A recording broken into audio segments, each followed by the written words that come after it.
அதனால் தோழர்களே, வரப்போகிற தேர்தலில் நம்ம யாருன்னு காட்டணும், நம்ம பலம் என்னன்னு காட்டணும்.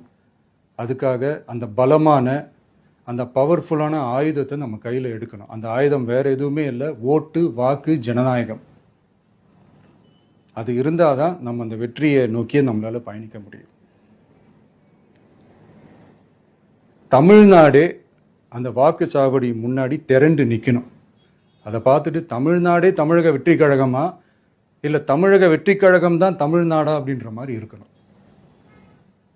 வீடுன்னு ஒன்று இருந்தால் தான் ஓடு மாற்ற முடியும்னு அறிஞர் அண்ணா அவர்கள் சொல்லியிருக்கிறாங்க. அந்த மாதிரி ஓட்டுன்னு ஒன்று இருந்தால் தான் இந்த நாட்டையே காப்பாற்ற முடியும். ஸோ அதனால் மை டியர் டிவிகே தோழர்களே, மை டியர் ஜென்சி படை பலமே, உஷாராக இருங்க, கான்ஃபிடென்ட்டாக இருங்க. நல்லதே நடக்கும். வெற்றி நிச்சயம். மீண்டும் சந்திக்கும் வரை நன்றி, வணக்கம்.